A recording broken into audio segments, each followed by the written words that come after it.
You like to you like to test yourselves throughout the year, different ways to win, and tonight was certainly another way in the method you got the 4 points, wasn't it? Yeah. We went into the game thinking there was going to be a high stoppage game, and the opposition are really good at that part of their game. And we won the scores from stoppage battle, which is something with Hayden Skipworth and Scott Selwood have done a great job this year getting that part of our game going. So credit to those guys. Look, we're here to bank wins. We're in the business of qualifying, and as every team in the competition are. So these wins are really important. Your forward efficiency was pretty poor in the first quarter and a half compared to the Bulldogs, but then it just almost like a flick switched and it just went through the roof. That must have been pretty pleasing. Yeah, that was the most pleasing part. We showed some footage at half time, parts of our game that we probably didn't put enough attention to before the game. I'd probably argue shouldn't say that because I think our forwards just adapted better, and we had a couple of little method changes, and that's the pleasing part of the game. You come into, every opposition is difficult to beat, and they throw different things at you, so you've got to adapt and evolve. So I think that's probably the best thing out of tonight, that whatever's thrown at us, we have an ability to adjust in game and then get the game how we want it to look.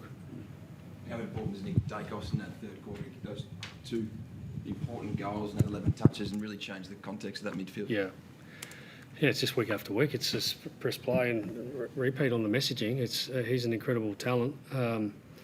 He has an ability to see things that others don't see in tight congestion, and then his running capability.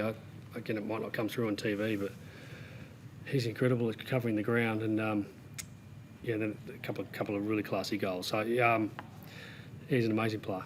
6 clearances in the first quarter for Nick, and then he finished up with 11 and 5 from the centre. So he's really got that pretty amazing balance between his outside-inside game, doesn't he? Yeah.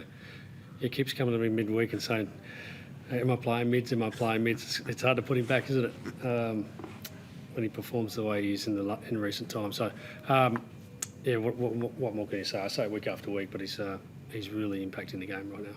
What does that mean for other players? So obviously Jordan's back tonight. Nick, it looks like, will stay on ball.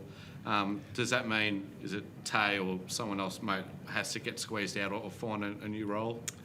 Yeah, Sam, it's not really the language you squeezed out. It's like you just look for what the team needs on that week. Crispy played a bit more back this week, knowing that they're going to bring a midfielder up to a stoppage or a forward up to a stoppage, and it really is having an extra mid anyway. So, and his run early was really significant, I thought.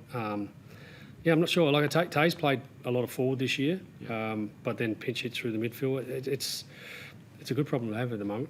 Fly, how challenging is match committee at the moment? Next week you'll have Brodie Mychek available, Dan McStay available for selection. Ash Johnson comes in and kicks 3 goals tonight. How do you fit 27, 28 players and keep everyone happy? Well, everyone's writing about this for about 3 or 4 weeks. It's just never happened. We haven't had our best 22 all year. So every time you think, this magnet's back, you lose one other. We haven't played a game without Checkers for I think he played every game last year, maybe missed one. It's different. You're getting opportunities to see what Billy Frampton can do forward, and Mason had to play more minutes forward than he has been. We just haven't had that as a situation yet. The magnets all haven't been there. So we'll deal with it when it happens.